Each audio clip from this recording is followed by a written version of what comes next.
الحمد لله والصلاة والسلام على رسول الله و على آله و صحبه و من والاه و بعد.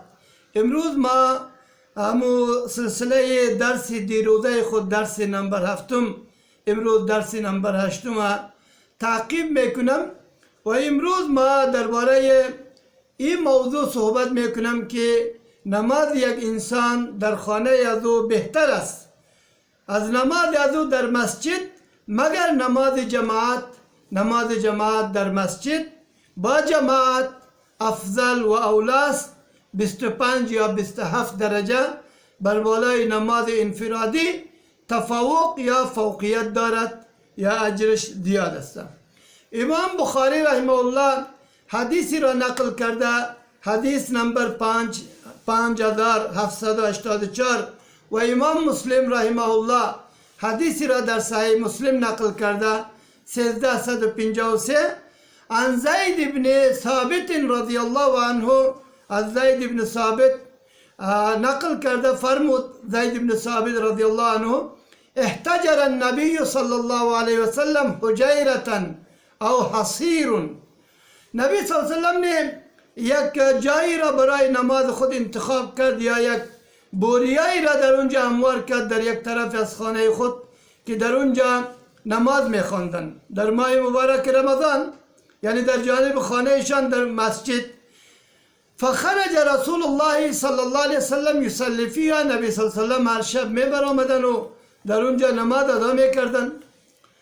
وقتی که صحابه اکرام برایشان معلوم شد که نبی صلی الله علیه وسلم شب میآیند و در اینجا نماز ادا میگذرانند، فتبع الیه رجال، از چند افراد از صحابه اکرام آمدن و یصلون بصلاته، با نماز نبی صلی الله علیه وسلم اقتدا کردن و از پشت سر نبی الکریم علیه السلام نماز شروع کردن.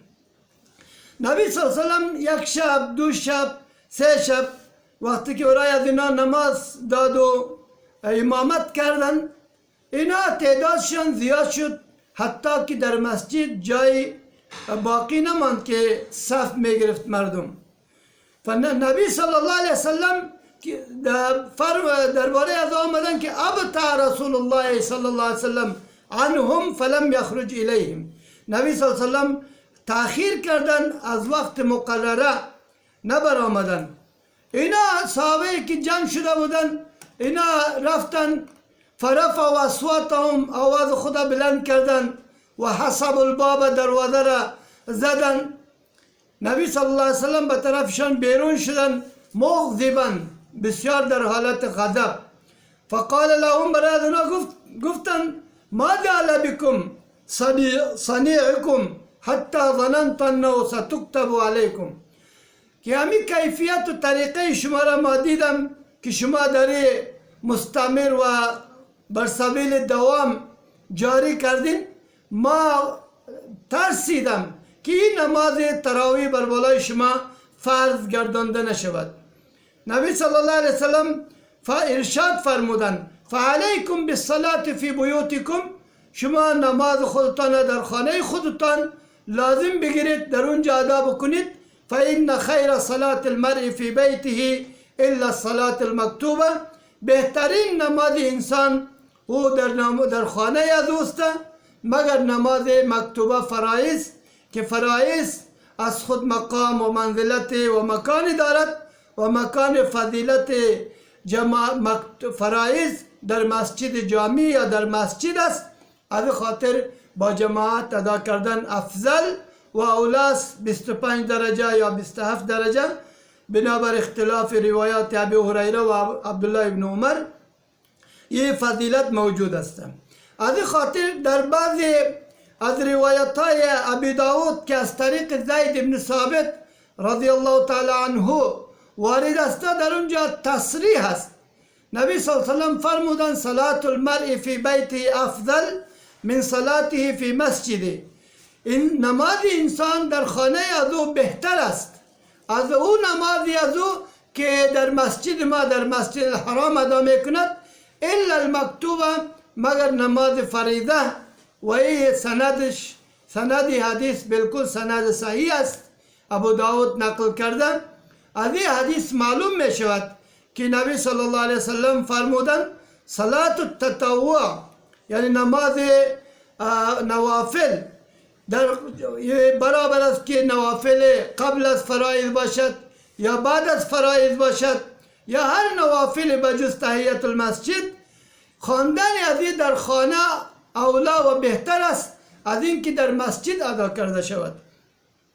از این خاطر در صحیح مسلم امام مسلم رحمه الله از ابو سلمه ابن عبدالرحمن ابن عوف یک روایت آورده و از عایشه رضی الله تعالی عنها پرسید، گفت که کیف کانت صلاة رسول الله صلی الله علیه وسلم فی رمضان، در رمضان طریقه و کیفیت نماز پیامبر گرامی علیه السلام چطور بود؟ عایشه رضی الله عنها فرمود ما کان رسول الله صلی الله علیه وسلم یزید فی رمضان ولا فی غیره علی 11 رکعتا.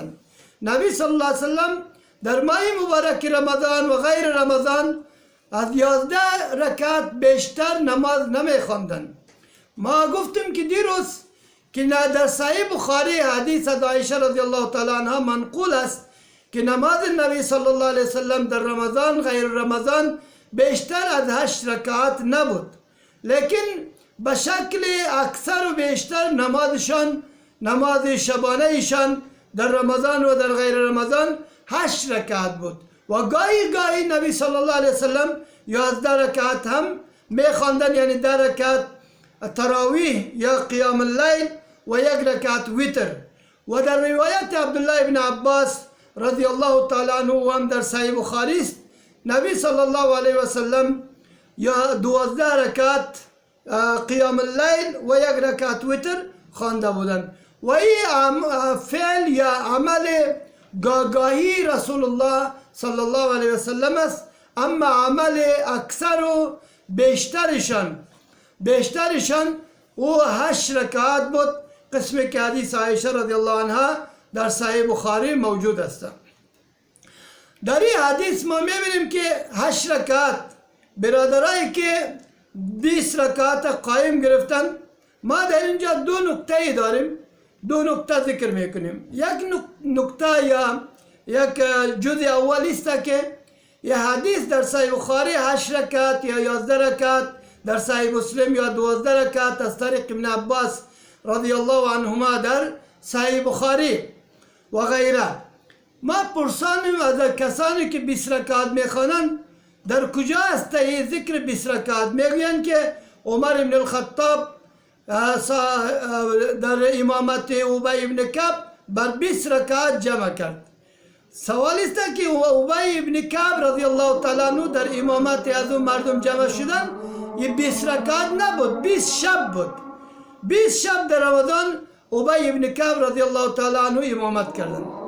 دوم نکته است که عمر ابن الخطاب رضی الله تعالی عنه زمانی که جماعت متفرق صحابه اکرام در یک جماعت در امامت ابی ابن کعب رضی الله تعالی عنه جمع کرد و خودشان هم در اون جماعت شریک بودن یا نه.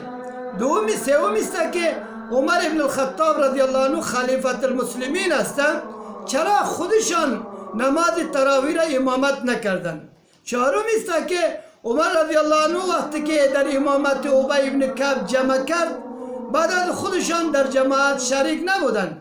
باز شبی از شبهای دیگر آمد و دید که آیا مردم به همون طریقه که اینها جمع کرده بودند به همون کارفرما و یا عمل میکنن یا نه. وقتی که در آمدن دیدن که یصلون علی قاریهم، اونها همگی در امامت قاریشان ابی ابن کعب با یک جماعت ادا میکنن.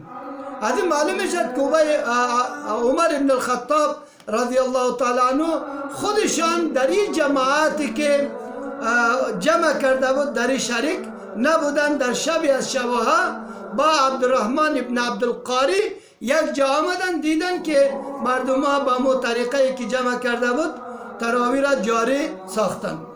عایشه رضی الله تعالی عنها از پیامبر علیه السلام پرسیدن، گفت یا رسول الله اتنام قبل ان توتر، آیا شما خواب میکنین پیش از این که وتره بخوانین نماز وتره نبی صلی الله علیه وسلم فرمود یا عایشه این عینی تنامان ولا ینام قلبی یا دو چشم ما خواب میکند بند میشود لیکن ولا ینام قلبی دل ما بند نمیشود بیدار هستم بخاطر که دل محل وحی است و وحی در خوابم میآید و در بیداریم میآید اما چشم بند میشود ولی دل بیدار است بند نمیشود و صلی الله تعالی علی محمد و علی آله و صحبه اجمعین.